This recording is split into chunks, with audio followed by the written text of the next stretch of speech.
예, 오늘 욥기 공부 마지막 시간입니다. 지난주에 42장을 했기 때문에 다 하긴 한 거지만 오늘 전체적으로 한번 정리하겠습니다. 그래서 오늘 나오신 분들은 욥기에서 한꺼번에 하시는 거예요. 그렇죠? 지난번에 빠진 것도 괜찮고 오늘 몽땅 다 한 묶음 떠리로 우리가 하게 되는 겁니다. 이 욥기 본문은 하지 않겠어요. 이 1장부터 42장까지는 우리가 쭉 검토했기 때문에 그거는 오늘은 그만두고요. 42장까지 이르는 그 전체를 놓고 볼 때 우리가 어떤 부분을 생각을 해야 되는지 그 몇 가지 관점을 말씀드릴까 합니다. 이 욥기는 구약에서 좀 특별해요. 이게 구약은 전체 구도로 보면 세 가지로 되어 있습니다. 모세오경, 예언서, 성문서, 거룩한 문서라고 하는 뜻입니다. 모세오경이 제일 중요해요. 제일 그랬습니다. 근데 여러분들 뭐 기본적으로 아시겠습니다만 구약 성경이 처음부터 39권이 있었던 건 아닙니다. 신학도 마찬가지고요. 어떤 이 문서가 이렇게 시작하는 게 이게 책이 이게 처음부터 결정한 게 아니에요. 이렇게 옛날은 특별히 더 그랬습니다. 교회 안에 이제 교회 이전을 얘기해야 되겠네요. 욥기라고 하면. 그러니까 고대 유대인들에게 종교 문헌들이 많이 나왔어요. 그 역사 안에서요. 굉장히 많이 있었습니다. 그게 여러 흩어지기도 하고 학자들이 그걸 연구하기도 하고 뭐 지금도 마찬가지입니다만 뭐 학파들이 있잖아요. 막 케임브리지 학파, 옥스퍼드 학파에서 일반 철학이나 인문학 또 뭐 물리학 이런 데서도 학파가 있는 것처럼 고대 유대인들에게도 학파가 있었어요. 뭐 그러니까 하나님을 엘로힘 이렇게 부르는 사람 일단의 사람도 있었어요. 이게 또 그 이름이 똑같지 않았어요. 하나님에게는 이름을 일단 붙일 수 없으니까. 근데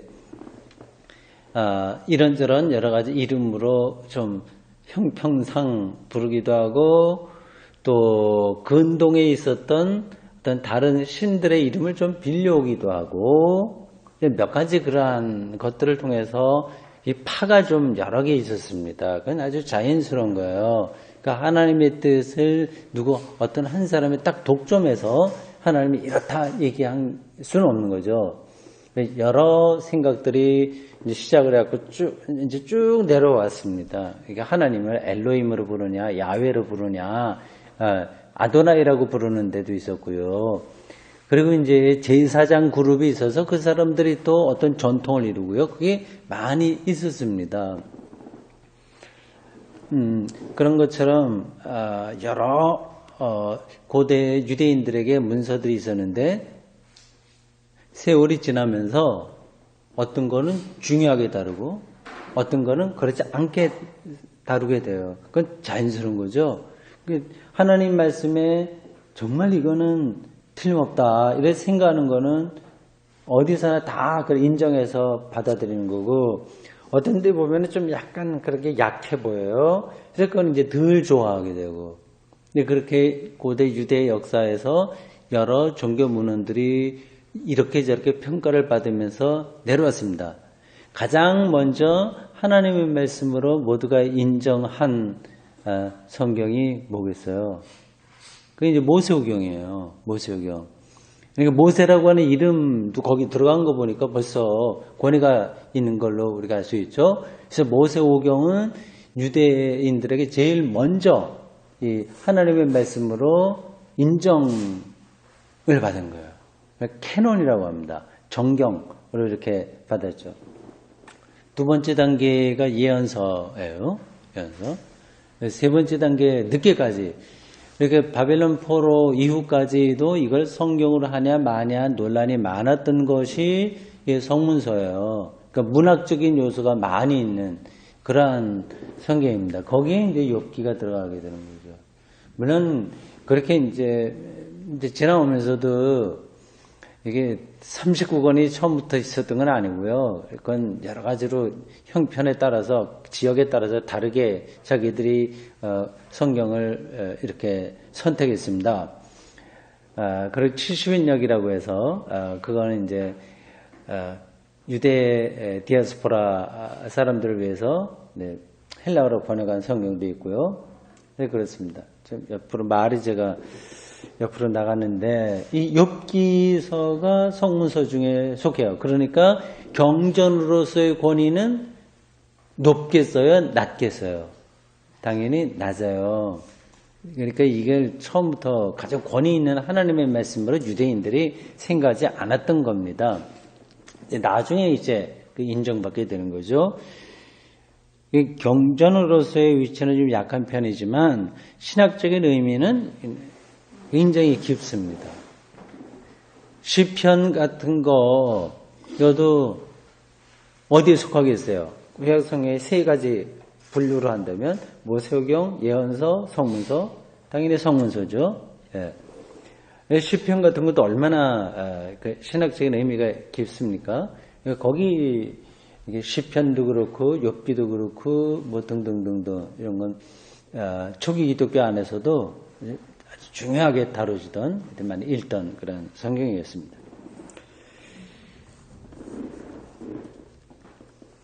우리가 한 1년 가까이 욥기를 공부했는데 제가 그걸 여기서 중요한 포인트를 몇 개로 좀 잡아봐야 되겠다 싶어서 오늘 이 준비를 하면서 여러분들 강의 요약문에 있는 몇 가지 단락을 잡았습니다. 전체로 4가지죠. 보세요. 첫 번째 소제목은 세상과 재앙. 두 번째 소제목은 하나님과 재앙. 세 번째는 자연신학의 가능성. 네 번째는 기독론적인 토대. 이렇게 했습니다. 차례차례로 좀 설명하겠습니다.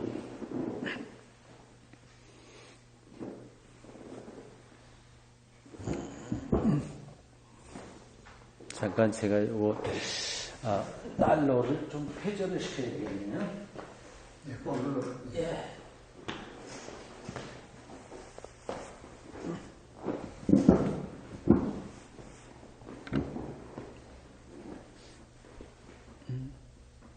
이 욥기서는 재앙 문제가 핵심 주제로 다뤄지고 있죠.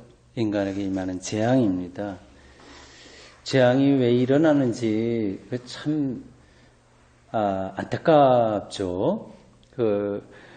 이유도 각양각색입니다. 사람이 잘못하는 일도 사실은 많이 있어요. 며칠 전에도 벨기에 브뤼셀에 테러가 일어났다고 하는데 이건 거기 있었던 사람들은 날벼락을 맞은 것처럼 사상자들 많이 생겼다고 하네요. 전쟁 같은 거 이건 분명히 사람으로 인한 재앙입니다. 자연재해로 인한 재앙도 있죠. 자연재해. 가뭄이라든지 홍수라든지 아주 큰 거라고 한다면 빙하기가 오는 거 이런 것들은 정말 우리가 어떻게 해볼 수 없는 재앙입니다. 가뭄도 우리가 막기는 힘들고 홍수 같은 것도 막기 힘들고요. 옛날에는 어떤 메뚜기 떼가 와서 농산물을 다 갉아먹었다고 하는 그런 일도 있는데 그런 것도 재해고요. 하여튼 이 지구 안에서 우리는 그러한 여러 가지 자연재해를 맞고 삽니다. 그 빙하기가 이제 큰 빙하기도 있고 작은 빙하기도 있거든요. 앞으로 지구에도 빙하기가 오는 것은 분명합니다. 언제일지 모르지만 피할 수 없는 지구의 생태적 사실입니다. 만약에 큰 빙하기가 오게 된다면 어떤 일이 일어날지는 여러분들 상상할 수 있을 거예요. 지구 전체가 다 얼음 덩어리를 뒤덮입니다. 그래서 적도 부근에만 반지처럼 녹아있는 상태.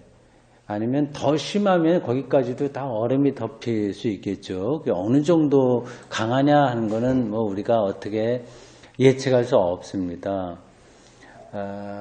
근데 지구에 그런 일들이 몇 번이 있었어요. 앞으로도 이제 그런 일들이 일어나게 되는데, 이런 재앙, 빙하기 같은 재앙은 정말 우리가 어떻게 해볼 수 없는 그런 불가항력적인 거라고 할 수 있죠. 또 개인적으로는 뭐 선천성 불치병도 있습니다. 이것도 큰 재앙인데요. 근데 그 이유는 너무 깊어서 우리가 다 알 수가 없습니다. 뭐 유전이라고도 하는데, 그게 어떤 방식으로 해서 어떤 사람들에게 일어날지는 잠깐 아주 까마득합니다. 그래서 뭐 어떤 병들은 뭐 10,000분의 1 신생아 태어나는 중에서 10,000명 중에서 하나는 그런 병에 걸리는 거. 이제 여러 가지 그 병들이 있지 않습니까? 선천성. 근데 그게 없을 수가 없는 거예요. 그래서 다 확률로 이 사람들에게 나타나는데 끔찍한 재앙이죠. 이건 뭐 어떻게 또 할 수가 없습니다. 근데 그거는 또 좀 수준이 낮은 나라에만, 좀 못 사는 나라에만 일어나는 게 아니라 잘 사는 나라에도 계속 그런 일들이 있어요. 욥기는 이러한 인간에게 임하는 재앙 문제를 아주 진지하게 다루고 있습니다. 우리 기독교 신앙에서 늘 잘 먹고 잘 사는 것만 생각하면 그건 위험한 거고, 성서는 이 고난 문제, 이 재앙 문제를 아주 진지하게 다루고 있습니다. 다 피하고 싶죠, 사실은. 말도 꺼내기도 불편하고, 뭐, 이 짧은 인생에 재밌는 얘기만 하고, 복 받는 얘기만 하고, 오손도손 재밌게 살고, 뭐, 자식들도 속 안 썩이고 잘 되고, 부부 사이도 늘 좋고, 또 늙어서도 노후도 아주 편안하고, 그런 이야기만 하고, 그런 기도만 하고 사는 것도, 시간이 짧은데, 뭐, 재앙, 이 불행, 이런 거 생각하냐, 그렇게 말할 수 있긴 합니다. 그러나, 성서는 인간이 본인의 잘못일 수도 있고, 아닐 수도 있고, 천재지변일 수도 있고, 하여튼 여러 가지 알 수 없는 이유로 임하는 재앙, 재난, 고난, 불행, 이 문제를 그냥 지나가지 않습니다. 네, 그건 우리가 기독교 신앙 안에서도 꼭 붙들어야 될 그런 관점이라고 할 수 있습니다. 욥기를 통해서 우리는 그거를 조금 더 정확하게 실질적으로 이해할 수 있습니다. 두 번째는 하나님과 재앙이라고 하는 소제목입니다. 지금 말씀드린 대로 그런 재앙들이 있잖아요. 자기가 원하든 원하지 않든 어쩔 수가 없는 거예요. 목사 가정에서도 장애인이 태어날 수 있고, 교회 나왔다가 돌아가면서 자동차 사고를 당할 수도 있고, 알지 못하는 그러한 일들이 우리 앞에 산적해 있는데, 도대체 하나님의 창조가 선하다고 한다면 왜 이러한 재앙이 여기서 일어날까 하는 그런 질문이 가능합니다. 그러니까 재앙과 하나님과의 관계인 거예요.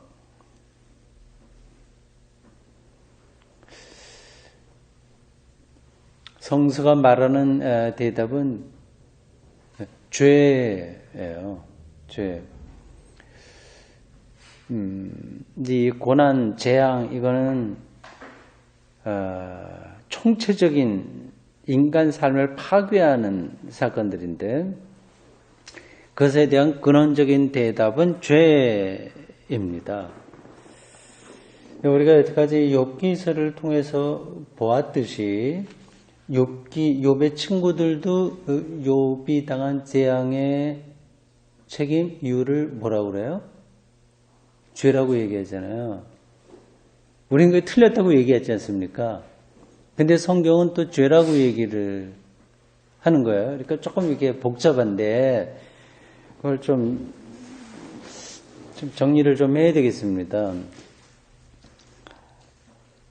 그러니까 이 성서가 얘기하는 인간의 고통의 원인이 죄라고 하는 그 답과 욥의 친구들이 욥을 비판할 때 말하는 이 죄라고 하는 거하고는 이제 다른 범주가 다른 거예요. 범주.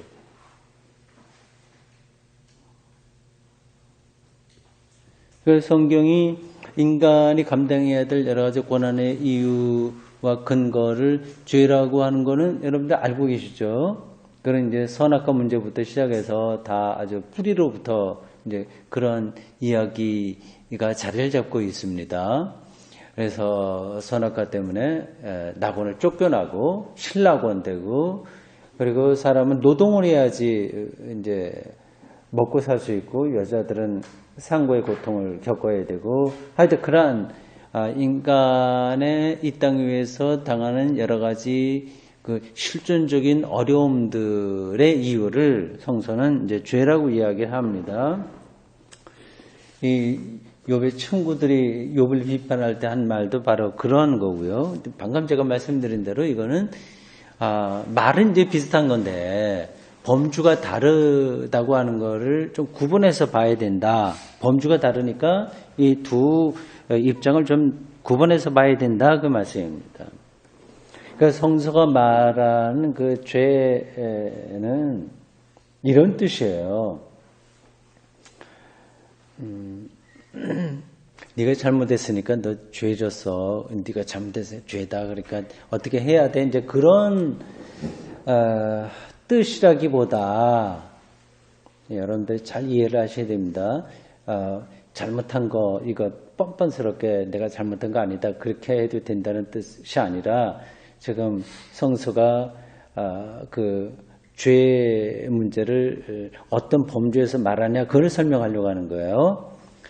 그래서 참 이런 설명들이 쉽지가 않습니다. 이게 이제 많은 것하고 연관된 문제라서 한두 마디로 하면은 오해 소지가 있는 거거든요. 하여튼 뭐 그런 걸 감수하고 조금 더 따라가 보겠습니다. 그래서 성서가 죄를 말하는 것은 우리에게 벌어지는 그런 불행, 그리고 악한 행위들, 뭐 살인, 뭐 등등을 포함한 그 모든 것들은 이제 죄의 결과죠. 죄의 결과인데 그런 죄 그 결과를 일으키는 그 원인, 그 죄인데 성서 말하는 죄인데 그것은 우리가 해결할 수 없다는 뜻이에요. 그러니까 아주 존재론적인 힘이라고 하는 겁니다. 이 악과 죄라고 하는 것은 우리가 어떻게 잘해서 처리할 수 있는 대상이 아니라 우리를 더 초월하는 아주 존재론적인, 아주 근원적인, 그 누구도 그것을 완전히 해결할 수 없는 그러한 힘이라는 뜻입니다. 근데 욥의 친구들이 욥을 향해서 한 말은 이제 그거를 말하는 게 아니라 너에게 떨어진 그 재앙이라고 하는 것은 네 책임이야. 그러니까 네가 잘못해서 이걸 얘기하는 거니까 범주가 다른 거죠.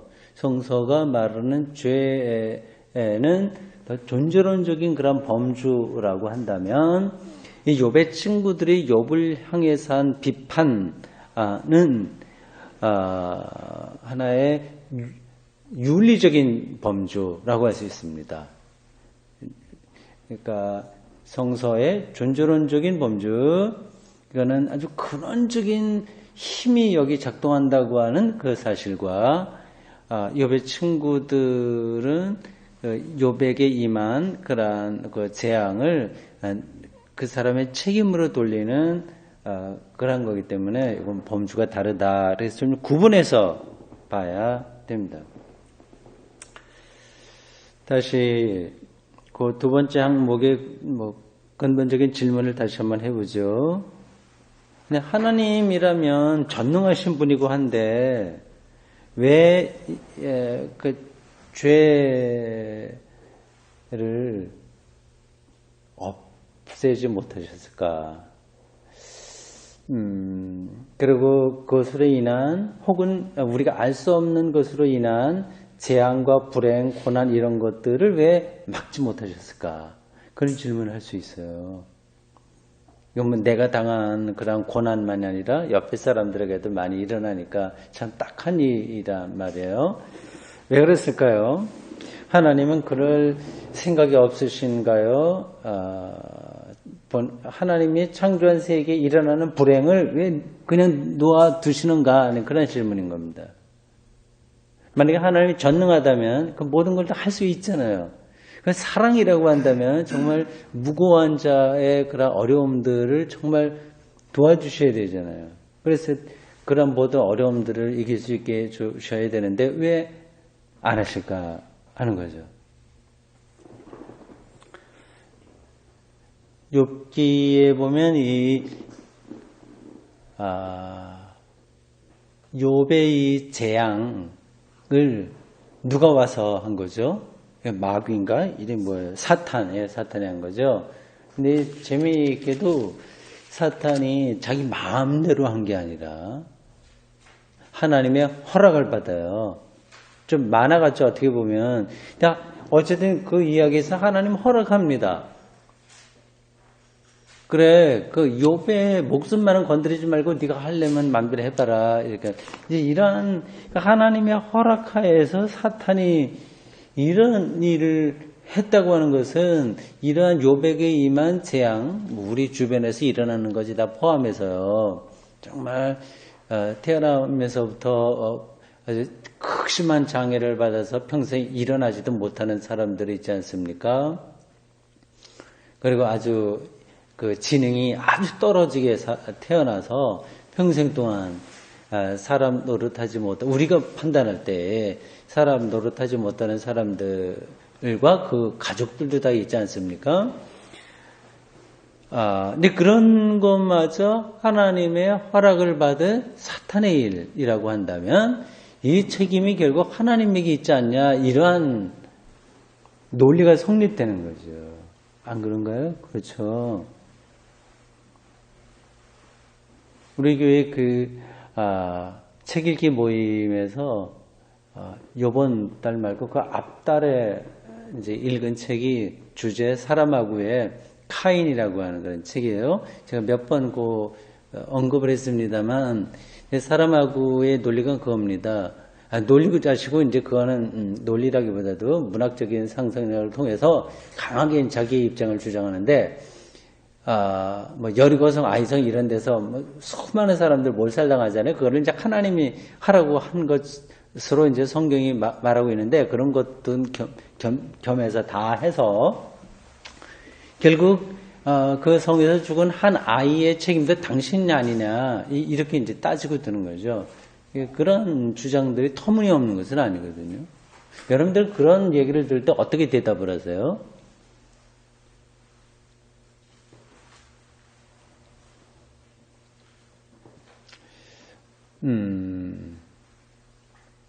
조금 까다로운 얘기인데 그냥 이렇게 설명하겠습니다. 그냥 들리는 대로 한번 들어보세요. 아까 제가 죄가 존재론적 힘이라고 그랬잖아요. 그 언어, 그 존재론적이라는 말이 이제 조금 우리 일상적으로 안 쓰기 때문에 와닿지 않을 수 있는데 편하게 생각하세요. 그거는 누가 손댈 수 없는 근원적인 힘, 그걸 갖다 존재론적이다 얘기를 하는 거예요. 우리가 어떻게 해볼 수 없는 그러한 힘이에요. 그러니까 이 죄라고 하는 것이 존재론적 힘을 가지고 있다는 게 바로 성서가 말하는 죄론의 핵심이라고 말씀드렸어요. 그럼 이러한 모순이 일어나게 되는 거예요. 기독교 안에. 그 모순을 이제 우리가 뚫고 나가야 되는데 이렇습니다. 그 죄의 악 이런 것들이 존재론적 힘이라고 한다면 하나님과 대적하는 또 하나의 그 힘이 있다는 말인가? 이런 말이 되잖아요. 하나님과 맞설 수 있는 힘.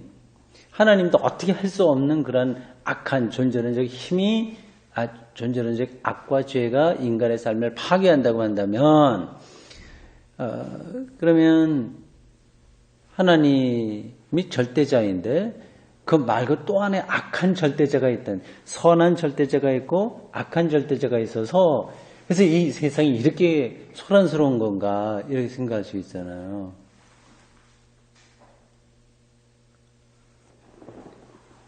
여기 이제 우리 기독교 신앙의 모순이면서 딜레마이면서 긴장이 있어요.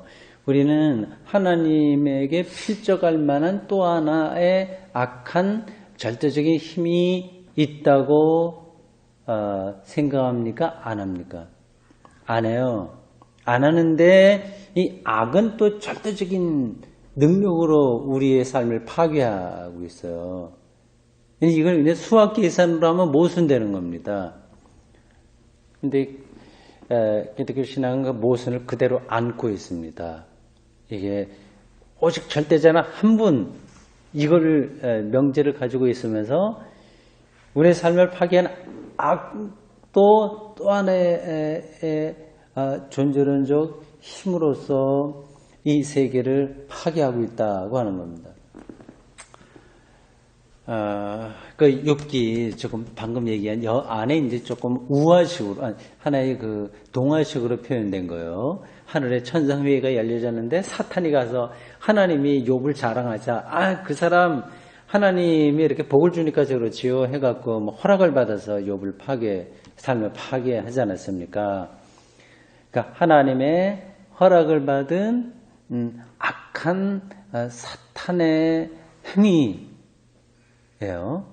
그럼 결국은 그 사탄의 악한 거를 허락한 책임이 하나님에게 있는 거 아니냐라고 하는 논리적인 어떤 그 반론이 가능한 겁니다.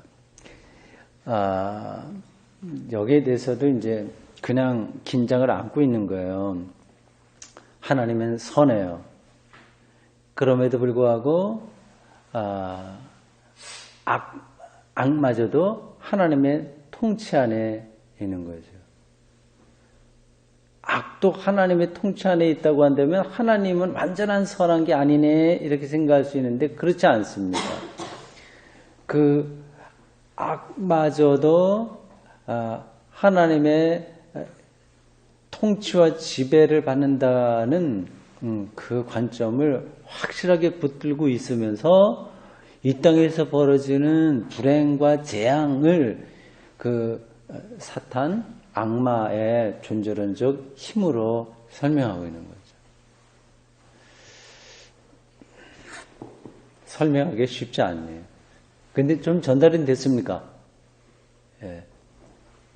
그러니까 기독교 신앙도 그렇고 세계도 그렇고 그게 간단한 문제가 아닌 거예요. 근데 이런 문제들을 신정론 이런 문제 이런 그 분야에서 많이 다뤄지고 있습니다. 저는 제가 꼭 목사이기 때문에 아니라 그냥 그 신학적인 그런 가르침, 그런 성서의 가르침, 기독교가 말하고 있는 그 관점이 옳다고 생각을 해요. 이렇게 저는 개인적으로 좀 그 부분을 생각을 했습니다. 우리가 지금 악하다고 생각하는 것마저 우리 인식의 한계라서 이게 하나님의 통치 안에 들어있다고 하는 것이 분명하다면 어느 때인가 이것도 총체적으로 하나님의 옳음과 하나님의 절대성을 드러내는 그러한 계기가 되지 않겠냐 그런 생각입니다. 지금 우리가 인식의 한계라서 요거는 나쁜 거, 이건 좋은 거 너무 이제 구분을 하게 되는데 총체적으로 보면 결국 선인 거죠. 결국은 선. 악마저도 선. 그러니까 이렇게 표현하면 어떨까요? 지옥마저도 선일 수 있는 거예요. 지옥. 그것도 하나님의 절대성을 드러내는 어떤 부분으로 자리를 하고 있기 때문에 우리는 지금 부분을 알아서 이게 좋고 나쁘고 너무 거기에 예민해져 있는데 총체로 볼 때 모든 것들이 다 하나님의 선이다 생각할 수 있습니다. 아마 그렇게 어거스틴도 기도한 것 같아요. 우리가 주일날 공동기도문에 제가 언젠가 한번 몇 번째 주일인지 모르겠습니다만 그 어거스틴의 그 부분을 인용해서 같이 기도 드린 게 있어요. 지금 우리 눈에는 이렇게 좀 헝클어져 보이는 것도 그때가 되면 하나님의 선으로 드러난다, 그런 뜻이었습니다. 예, 그 다음 세 번째로 가겠습니다. 자연신학의 가능성입니다. 욥기 38장에서 41장입니다. 거기 여러분 강의 요약에 나와 있는 프린트물이 미스 프린트예요. 28장이 아니라 38장. 38장에서 41장까지는 욥을 향한 여호와 하나님의 말씀이었어요. 이걸 꼭 여러분들 장수를 기억해 두십시오. 38장에서 41장. 요게 이제 딱 여호와 하나님이 나타나서 정확하게 이제 욥에게 하신 말씀입니다. 욥이 그토록 직접 만나서 듣고 싶다고 했던 그 하나님의 말씀인 거죠. 그 말씀을 듣고 이 욥이 변화되지 않습니까? 거기 나온 이야기들은 다 이 세상에 대한 거예요. 욥을 향해서 너 그거 봤냐? 악어 봤냐? 뭐 등등등등 여러 가지 자연에서 벌어지는 신비들을 하나님의 통치로 보면서 그것을 아주 멋지게 문학적으로 표현했습니다. 여기 38장에서 41장까지입니다.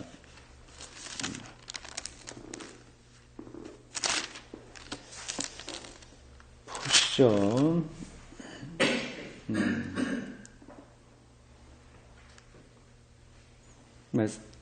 41장, 그 본문만 잠깐 볼까요? 41장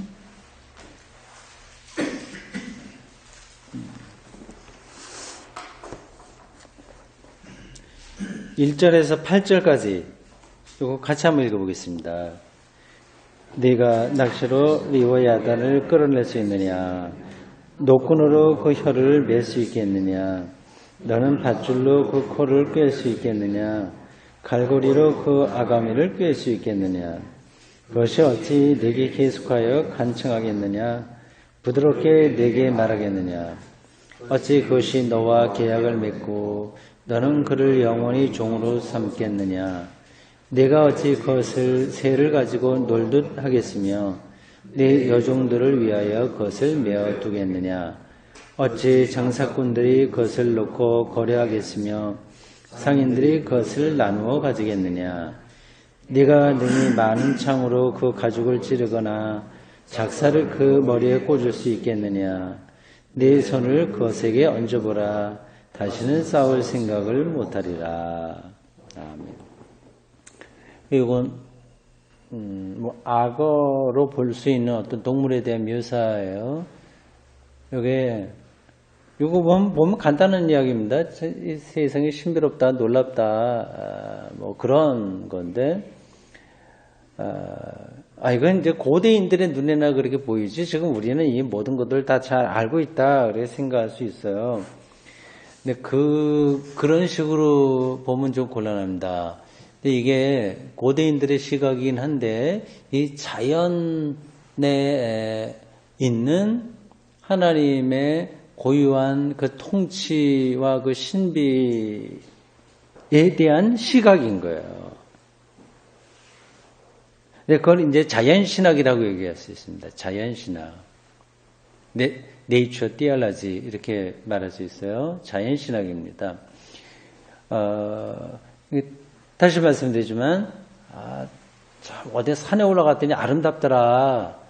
이 봄에 매화꽃 피는 게 정말 예쁘더라. 이렇게 이제 멋진 그런 감상적인 느낌. 뭐 그런 것을 이야기하는 게 아니라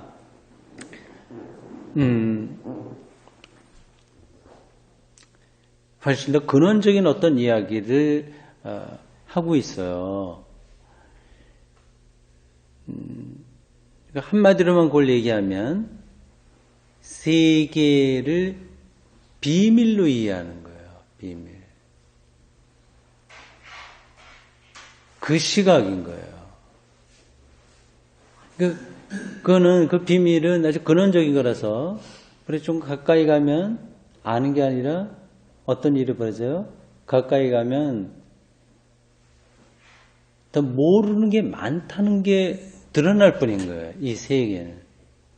지금 수천 년 동안 자연을 연구한 학자들도 있었고 헬라 시대 때부터 뭐 중국에서도 많이 들어왔지만 지금도 굉장히 엄청나게 많은 자연과학 이런 게 펼쳐지지만 물리학, 생물학 뭐 등등등등 모든 것들이 많은 이야기를 하지만 이 세계가 그걸로 다 드러나는 게 아니라 더 모르는 게 많다는 사실만 확인되는 거예요. 근데 그게 세계를 비밀로 이해하는 겁니다. 그게 보는 거예요.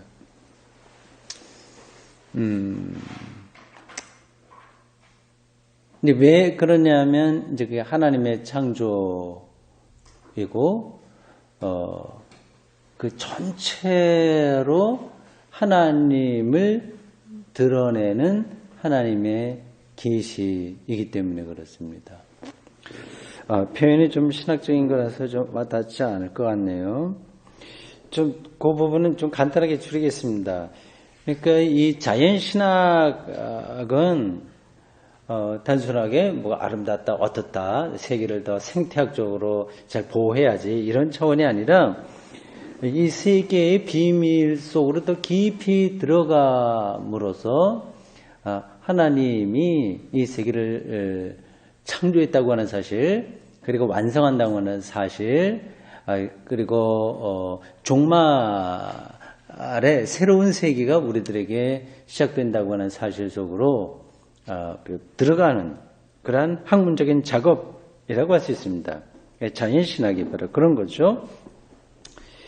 이제 그러한 작업을 위해서 물리학도 필요하고 철학도 필요하고요. 심리학이나 인공지능 이런 것들도 다 사실 인간과 자연 모든 것들을 이해하는데 기본이 되기 때문에 자연신학이 그것을 이제 도외시하지 말아야 된다. 그렇게 생각할 수 있습니다. 이제 마지막으로 기독론적인 토대예요. 지금까지는 욥기 주로 구약에 나와 있는 그러한 것들을 죄, 재앙, 또 하나님의 책임과 등등, 또 자연신학의 가능성 이런 것까지 말씀을 드렸는데 욥기를 읽을 때 우리가 이런 부분들 좀 생각해야 된다고 한 거였습니다. 마지막으로 우리가 기독교인이기 때문에 구약 성서를 그냥 그러한 사상으로만 이해하는 것으로서는 충분하지 않습니다. 구약 성경은 언제나 기독론적인 바탕을 가져야 되는 거예요. 이게 기계적으로 딱딱 연결되는 건 아니지만 모세오경도 그렇고 예언서라든지 성문서에 나와 있는 그런 모든 것들이 다 기독론적인 시각에서 새롭게 이해돼야 합니다. 초기 기독교인들이 그래서 구약 성서를 읽은 거예요. 그래서 39권 그건 유대교가 정한 건데 그거를 초기 기독교가 그대로 받아들인 겁니다. 왜냐하면 그 구약 성경이 기독론적인 의미가 있기 때문에 그런 거죠. 기독론이라고 하는 건 이해하시겠죠? 예수 그리스도에 대한 이야기예요.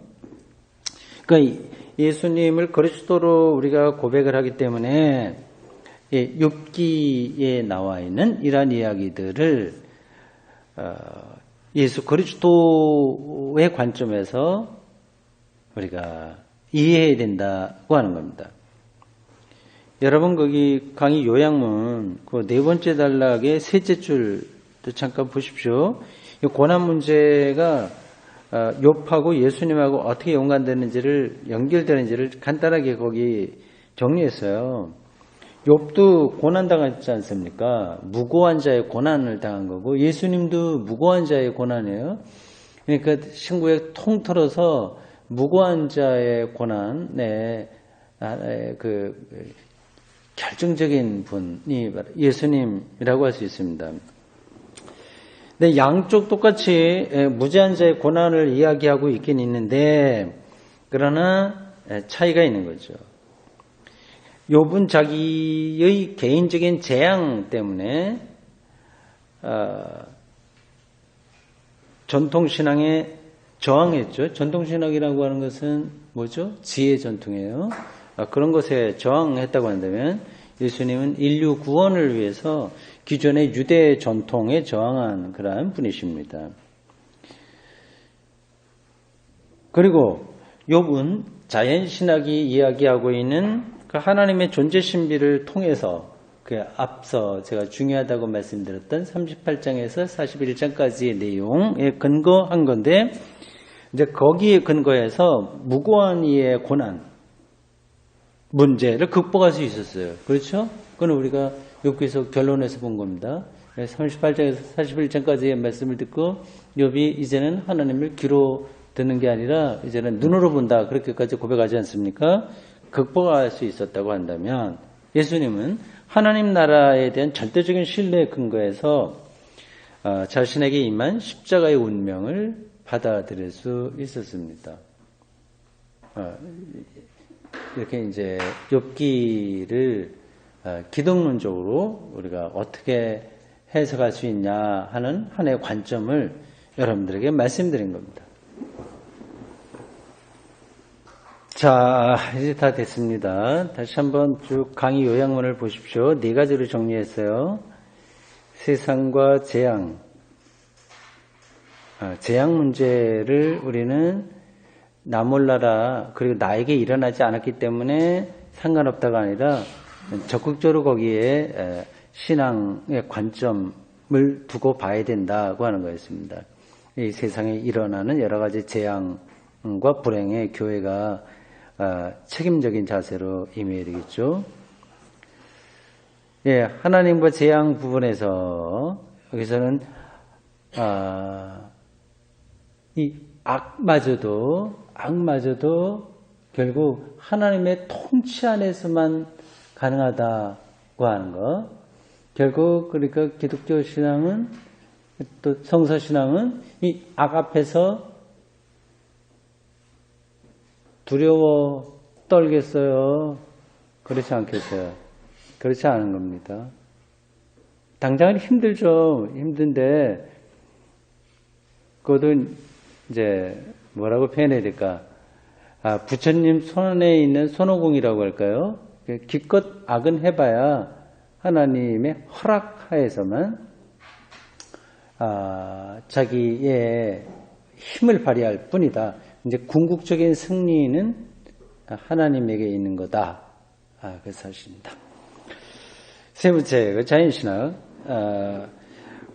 자연을 단순히 아름답다고 하는 감상의 차원이 아니라 그 안에는 비밀, 이 세계의 비밀로 우리 영적인 시각을 열어서 그 비밀, 세계의 비밀인 그 세계 전체가 바로 하나님이라고 하는 그런 자연신학의 관점을 우리가 욥기서에서 배울 수 있다.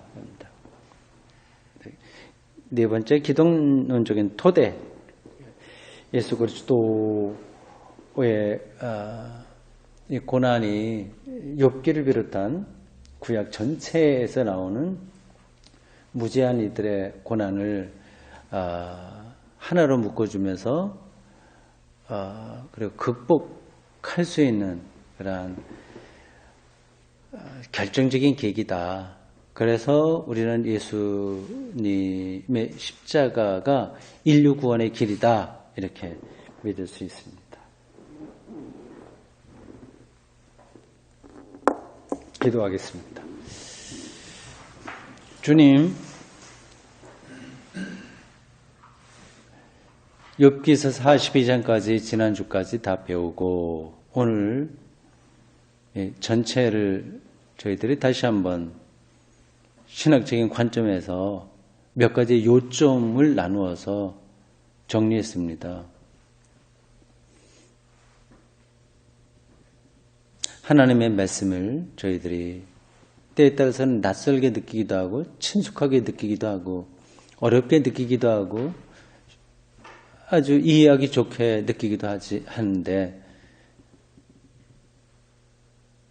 우리가 그 어떤 말씀이든지 진지하게 잘 탐구하여